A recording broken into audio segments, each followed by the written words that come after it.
Okay, and let's jump in. Thank you guys for meeting me so early this morning. I appreciate it. Today we're going to be talking about academic note-taking skills. Now, you guys are doing a really good job of keeping your mics muted. Just continue to keep them muted. Actually, I'm going to kind of mute everybody here. So give me a second.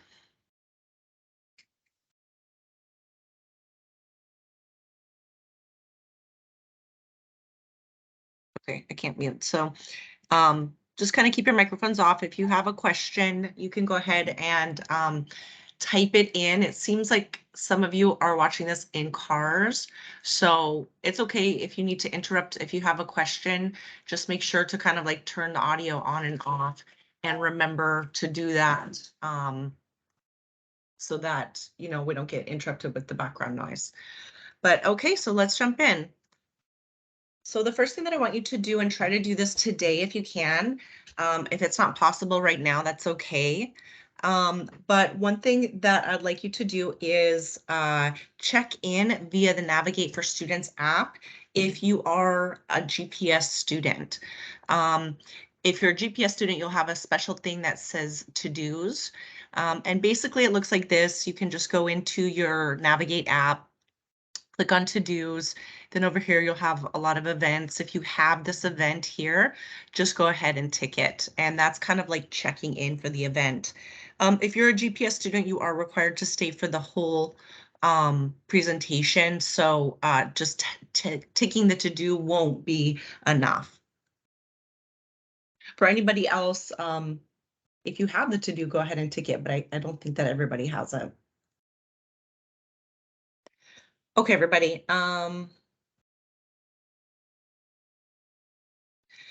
Okay, everybody. So my name is Kristen Espinar, and I am an academic success coach in the Learning Center. If you haven't dropped by there, it's definitely a great place. We have a lot of resources to help you. We have tutoring and academic success coaching. There's two academic success coaches. There's me and Sam Lee, and either of us can help you.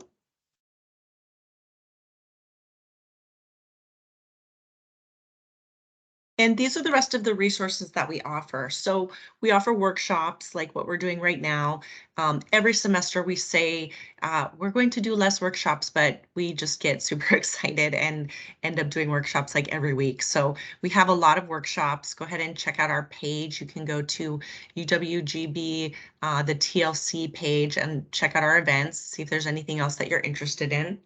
We have academic success coaching, and in case you don't know what that is, it's basically helping students to build better systems for success with things around time management, organization, procrastination, managing technology in school, those sorts of things. But we also have tutoring. We have quite a bit of peer tutors, and we do tutoring with all of the major topics that students struggle with in the first couple of years. And tutoring, of course, is more focused on concepts. So if you're struggling with certain concepts in your courses, I would recommend to reach out to tutoring. But if you find that you are not managing your time well, you're missing assignments, that sort of thing, you can get some feedback from an academic success coach, and that can be pretty helpful. We also have something called NetTutor. It's pretty new, so you might not know what it is, but inside of every Canvas course that you have, on the left-hand side, there is a link called online tutoring. You can click in there and scroll to the bottom, and there's writing, and you can drop off your writing papers for feedback there. You don't have to meet with somebody, but you can. And there's actually also a lot of other topics there. So if we don't cover a topic that you're interested in getting tutoring in the Learning Center, the chances are good that it is covered with NetTutor. So we got a lot of resources for you. Okay, everybody, so here is what we're going to be talking about today.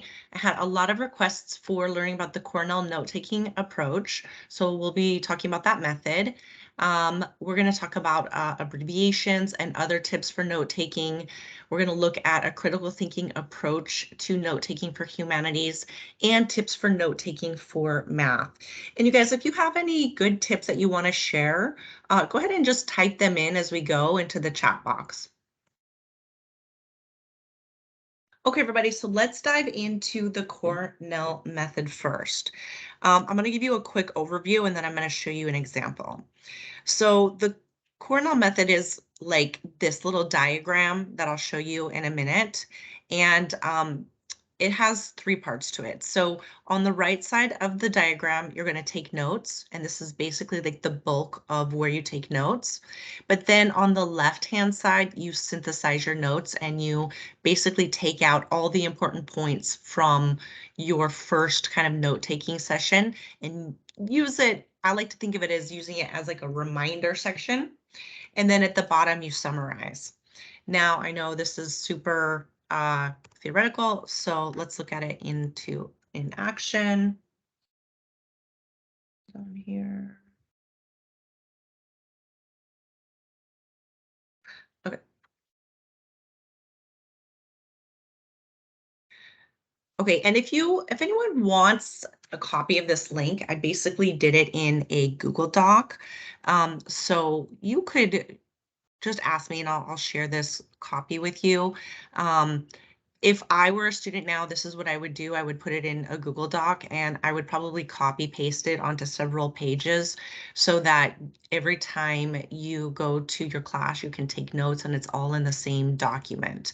However, a lot of students like to write things down. So if you're the type of person that likes to write things down, you could print this out, or you can just Google the Cornell method, and there are a lot of examples that you could print out, or you could probably just draw it into your notebook. But basically at the top, definitely you want to know what course this is for and put all of the information. I would say put like the topic of that day and put the date for sure, because you can refer back to it easier and use it for future studies, like studying for the midterm, studying for finals, or just helping out your study partners with notes they may have missed. Okay, so this is what it looks like. We have a chart here where basically you have the right-hand side for taking notes, you have the left-hand side for synthesizing, and then you have the bottom part for summarizing. So here's the place that you're going to be taking the bulk of your notes. When you are in a lecture or lesson where you're taking notes, this is where you're just going to kind of write everything here. Now, it's good to be organized, but I kind of think of this as more like the messy space where you just like write out everything that you think is important. You can put sketches in here, equations. So this structure is good for humanities classes. It's good for STEM classes as well. But basically, this is where you put the bulk of your notes. And then later, after you're finished, you step back. So I would say do this in class. And then during your study time, when you're reviewing your notes, you're going to go through and take out the most important parts, and you're going to put it over here in the synthesize section. So this is going to end up being like a recall section for you, or a reminder section, so you remember the most important things. You can also go down here and write like a short summary, and this is kind of telling the story of the notes. So it gives just a kind of like a short overview and kind of puts all of the notes together in one paragraph, so that if you're going back and reviewing this before like a midterm exam or a final exam, you can remember the story of what happened that day, and then you can use this to test yourself, remember all of the important points and dates, and then you can go back in here and look for details if you feel like you need more details. So that's essentially the structure and how you're supposed to use it. Let me give you a few more tips. So in the main notes section, these are some things that you can put down in here. So you can use keywords and ideas. So definitely put keywords, vocabulary, main points, It's good to kind of try to leave some space between your points as well, because you may want to go and add notes later, or you may want to make connections here with the notes. So you don't necessarily want to jumble everything up, but make sure you leave a little bit of space. Also, you don't want to write down literally everything that you hear. You want to get good at abbreviating, using keywords, that sort of thing. So instead of writing down a full sentence, you want to write down the most important content words along with any main points. Now, if it's a class that you need to do diagrams or charts, this is a great place to draw it.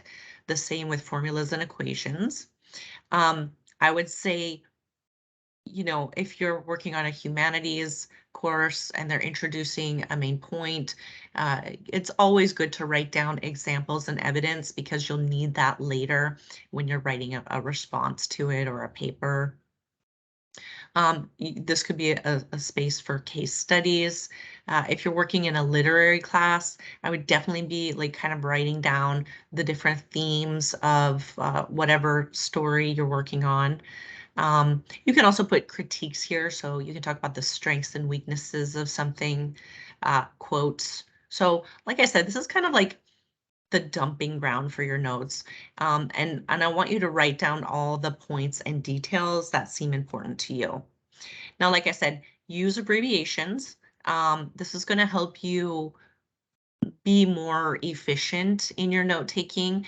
And also, I'm going to show you some like abbreviation tips, but I think you should make your own abbreviation kind of like system. So one that works for you and you know what all of the codes mean and that you use consistently. Um, and this is going to help you to write and take notes quicker. You can also use bullet points. This is going to help you stay a little bit more organized. Like I said, leave some space between the ideas. Another thing you can do is try to write your ideas in your own words. So instead of like copying verbatim what the teacher is saying, you might want to listen and then write down what you heard. It's going to actually help you process the information better in your head, and then you also don't run the risk of plagiarizing anything later. And I think it will increase your memory of and recall of that information. Another thing you can do is use color coding. I don't color code, but I notice that students do a lot of color coding.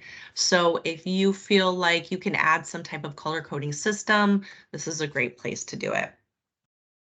Now over on this side, what you're going to want to do in your study time is you're going to want to look back at this and then take out the most important information. So you'll probably have a lot of stuff here that's really good and a lot of stuff that is not that important. And you want to think about things like maybe important dates, one or two words about a reminder of an event, a few details, a few examples, a little bit of evidence, numbers. You're going to want to keep this super concise, because this is more to serve as a recall. You can also put any questions and connections that you have. So add questions that you want to ask your teacher or that you want to look up. And if this is especially good, I think, for humanities, if you notice that there's any connections to other articles or videos or concepts that you've done in class, go ahead and put them here, because teachers love it when you make connections to other concepts and things that you've done in class. And you can use this here to help you study so that later, let's say you have to do like an essay for your final exam, you can recall this important information quicker and these connections by studying them here. So it'll help you recall that better for any exams. So that's basically how you do the note taking. And then again, down here, you save space for writing a little summary. Does anybody have any questions so far?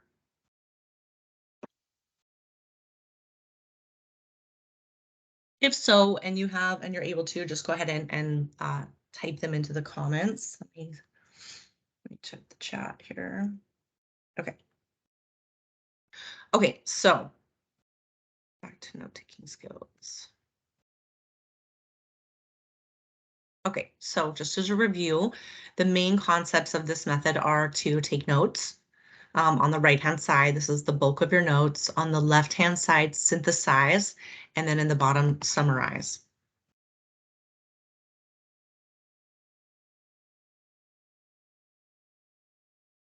Now, there's another part of the Cornell method called the 5 R's. So basically, this is just the same system, but thinking of it in a different way, and maybe it's easier for you to remember. But basically, the first R is record. So this is where you record all your notes, right? You write down all of your ideas. Then the second one is reduce. So you summarize, and then you also list your key points in the left-hand column. So that's what we've talked about already. And then you recite. So this is something that you can do while you're studying. You can do it with yourself, with a parent, with a friend, with a study buddy, whatever. But what I would do is cover the right-hand column with a piece of paper and then test yourself on the key concepts in the left-hand side. So this is why I was saying this is more like a recall method. So you can say like, okay, what's this concept, and be able to talk about it, and what was that example, and be able to talk about it, and what were those connections to the other concepts in the course, and then see if you're able to talk about it. So this is something you can do to test yourself, or if you're in a study group or something like that.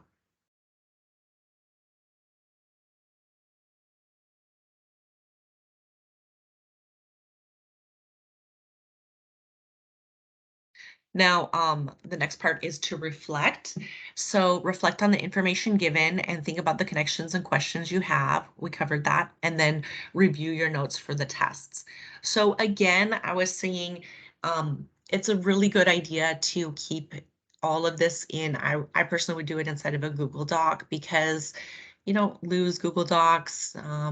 They're always up to date, and you can collaborate, you can share them with other people, and it stays super organized. You can just keep adding on to it. So I would do one of these for each of your classes and just make that like your note list so that when it comes time to studying for a quiz or exam, you can go back and you have all the information that you need, which is especially good for comprehensive exams. And so that's what I mean here. I added this one. This is reuse. So keep track of them so you can reuse them for comprehensive exams, or you can make connections to past concepts for future notes. Okay, so that's essentially the Cornell method.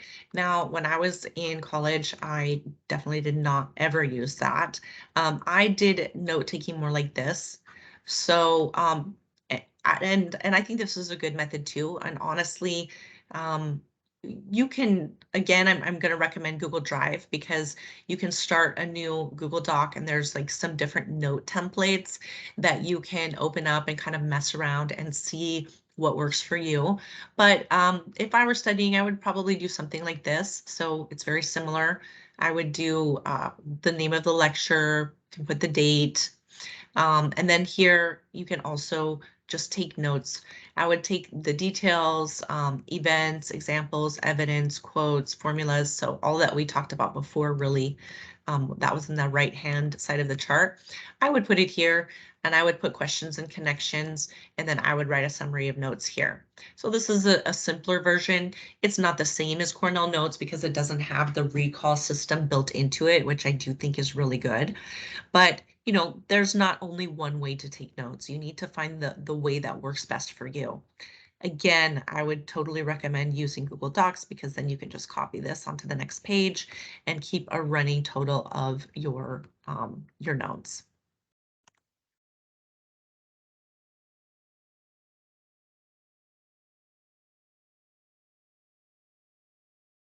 Okay, so I told you I was going to talk about abbreviations.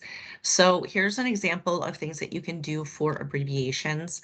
So these three little dots, they mean because. I like this arrow because it's logical, right? It could be leads on to, produces, causes. You can do an X for no or incorrect. Two X's for definitely not. Checks for yes, correct. So there's a lot of ways that you can use symbols. And I think this is good, especially if you're taking notes with your computer. You can use like the symbols function, at for at. And then you can also try to shorten your words. So instead of because, B/C, instead of approximately, approx, before, um, different, diff, each, for example, e.g. So these are pretty common ones, but what's important is that you create a system that works for you and you know what it means. So you could just kind of dive in and start trying some of these out and see what you like to use. You could try to make a little chart. You could use this chart. I would say play around and see what works for you, but you definitely don't want to spend your time writing words out. Definitely shorten them. And then I would also uh, out non-important words, and like the filler words like in or into, unless it's really important to the concept. And then look more at keywords and main concepts for your notes so that you are saving the time that you have writing. Now, I'm a super fast typer, so if you are fast at typing, then you might want to use a different system and see how it works, just kind of typing everything out. Again, you need to play around. You need to look at your strengths and your weaknesses and create a system that works for you. Now, if you're note taking from a text, I would also use some kind of like abbreviations or like annotations to help you understand and identify the information from a text quicker. So you could put main ideas in parentheses. You could underline important details. You could do a little star for major events or trends. You could circle key terms or definitions. If you have a question about the content, just put a question mark there. Put notes in the margin. And then I would use like an arrow or something to show a relationship between ideas. So an example of this would be something like this. So you could, let's say you're working on a science text. So you can see that we're circling the key vocabulary, we're underlining important details, we're making connections. We're saying here like, oh, do I have any examples that I could add to this? Or maybe I should ask the teacher for some examples about this. And then the same thing here. So we've got the open circulatory system, the closed circulatory system, and then taking notes down here and making connections to perhaps earthworm is connected to regeneration. So this is going to help you engage with the text more. And when you engage with text, you have better recall. So you're going to understand it more. Even just writing down your questions is going to help you make connections to it. Because you're being active with the text. And when you're passive with a text or anything really, that's when you don't get that much from it. So even just actively engaging in note taking is going to increase your comprehension and recall.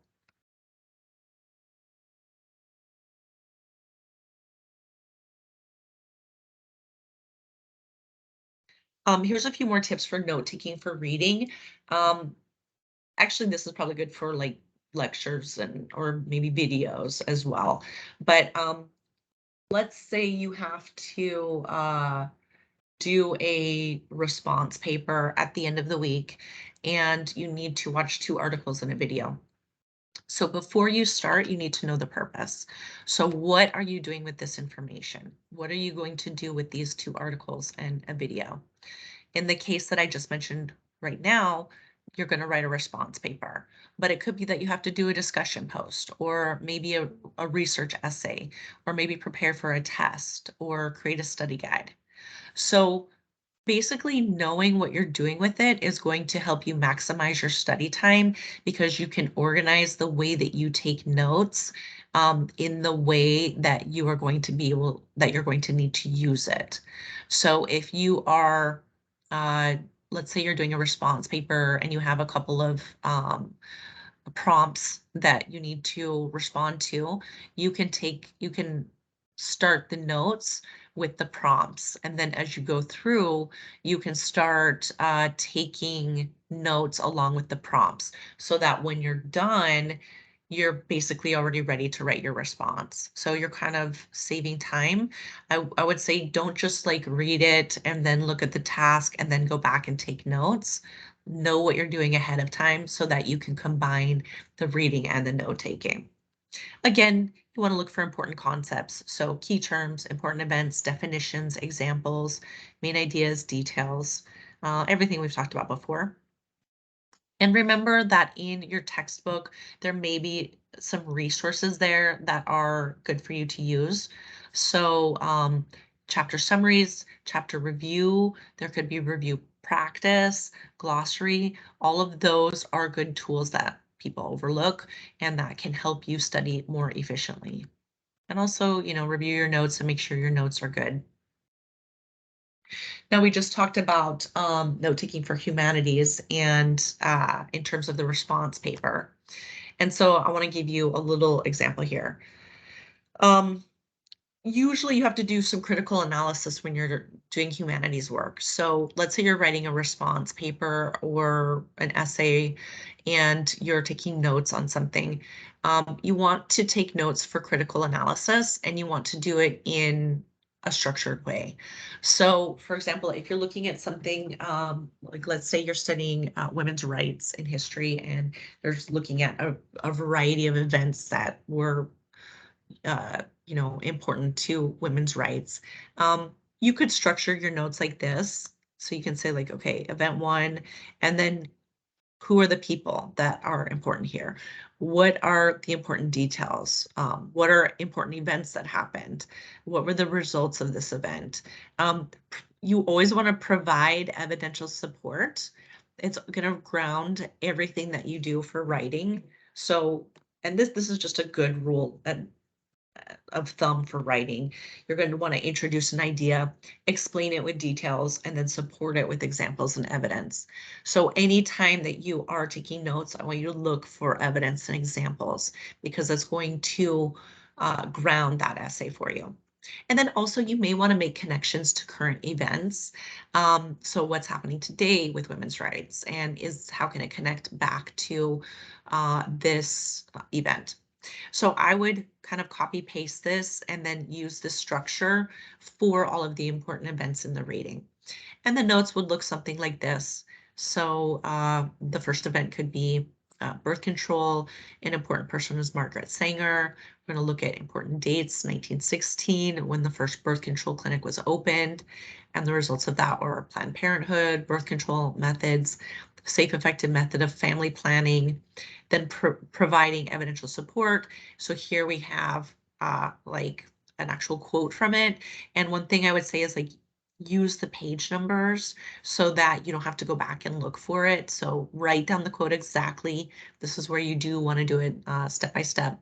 Put in the page number, and then you can, make connections to current events. So this is a really good way to do this for critical analysis because you're able to give a very full overview of the topic inside of the course. Now, this is what I was talking about also for discussions and response papers. So if you have a discussion post or a response paper that you have to do, usually the teacher's going to give you some clear questions. So we're going to have question 1, question 2, question 3 here. Take this, copy paste it onto your Google Doc, and then you want to put it here and just take notes that way. So for example, if this were the same course, it could say who was one of the top figures integral to implementing birth control. So let's say, this is the first question. You can start adding the details here. What were the benefits? As you're reading or watching the videos, add the information here. What are the current events? Add the information here.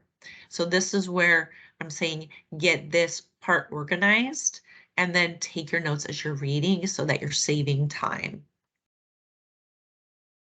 Okay, this is not my strong point. I'm more of a humanities person, but for note taking for math, I would recommend That might work for science too, but basically it's a little simpler. So you're going to want to have the concept, do an example. Probably you could put formulas here and then an explanation if needed. So if there's anything that's unclear or anything that is difficult for you to remember about the equation or the formula, you can put that here. There's also a video if you want to watch this on this 3-column note-taking method, but I would say this is a good method for taking notes for math. Okay, so I saw that some students had some questions. One student said, I would like to take better notes as an engineering student. So I would say I'm not familiar with engineering classes, but I think that the Cornell Notes method is a method that you can apply across different systems, and different topics. So I think that that is one that I would recommend to use with any course that you have. And you guys, we're about ready to hop off. I don't want to keep you guys too long this morning, but if you have any questions right now, go ahead and add them into the comments. And then I can just try to answer them real quick. But one student also asked, what's the best note-taking app? I personally like Google Docs. I mean, I've been talking about it a lot here, obviously. And when I look at other apps, I don't feel like they're necessarily meant for note-taking for lectures. They seem to be like note-taking for work, reminders, to-do lists, that sort of thing. But we want more a place where you can really dive into the content. And so if you want to use a digital app, I would say use Google Docs. Why? Because it's collaborative. You can collaborate with your partners. So you can create a study group. You guys can work together. By the way, I think that's a really good tip, is getting a couple of friends from each class and collaborating on note-taking throughout the entire semester so that you share each other's ideas, you get points that other people got that you didn't get. It reduces the load for everybody. So I think that's actually a super good tip. But also I love that you don't really lose the information, like you can always look back in the history. If you have some type of failure, tech failure, it doesn't fail. It's always there. You can also access it anywhere that you go. So if you forget your computer and you need to log in at the university, as long as you know your Gmail information, then you are able to log in. So, um, I feel like it's efficient, and this is the app that I would recommend, and if I were in university, this is what I would be using. Okay, and then a student said, how do I get my work done in the right amount of time? So this is more a time management question than a note-taking question. And I would say that's a bigger question than what I can answer here. Although that being said, I have a lot of trainings about this. I did one yesterday called the goal setting system. And today, when I send out the replay link, you'll get it today or tomorrow. It's going to give you access to our success library. And in the success library, I would say to watch 2 trainings. I have one called the weekly goal setting system and then a power planning training. Watch both of those because that will help you with your time management and making sure that you get done with your work in the right amount of time. Okay, I'm not seeing any other questions. So I just want to remind you quickly of our resources. We have a lot of workshops and events. Also, I'm going to send out a survey at the end of the semester for you to suggest any topics that you want me to cover. We have academic success coaching to help you get on track with habits, right? Note-taking skills, um, procrastination, time management, organization, tech stuff. And then we have tutoring and NetTutor to support you with the concepts that you're having in class, getting writing feedback, that sort of thing. Okay, everybody. Well, thank you so much for your time. I really appreciate having you here. Shane says this was very helpful. Thank you. Awesome. So glad it was. It was actually super fun to put together. Thank you everybody so much for attending. I will be sending out a replay, and if you guys want a link, any of the links that I showed you today, just hit reply and let me know. Okay. All right. Thanks for joining me on this early morning, and have a great day. Kristen? Yes. So I didn't sign up for the goal setting thing, so I was wondering, could I still get the replay link though? Because I was really interested in it. I just was busy at that time, so. Yeah, so today when I send out the replay, you'll get access to the goal setting. I would say go ahead and look. Hold on, let me stop sharing my screen. We've actually done it a few times, so there might be a few different versions in there that you can access. So I'm kind of trying to look and see which is the best version to look at.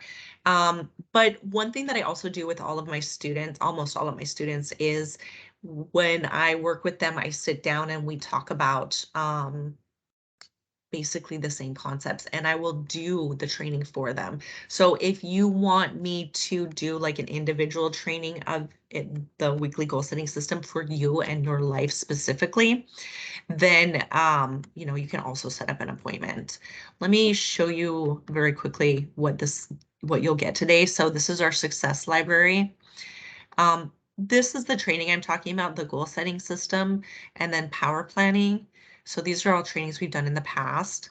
However, you can also scroll to the bottom, and every time we do a live workshop, we do an upload here. So this goal setting one might be the most recent one that I have a recording of. You can see I did another one here. So this is like the official one up here. You might want to look through the other ones.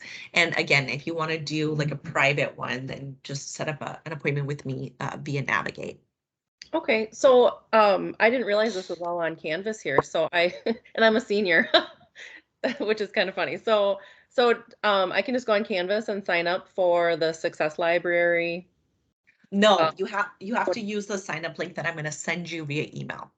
Oh, okay. All right, sounds good. And then once I'm in there, then I can look at that stuff. Okay, sounds good. Yeah. So don't worry about having seen it before. We just started it a couple semesters ago, and you have to get a private link. So okay. don't worry.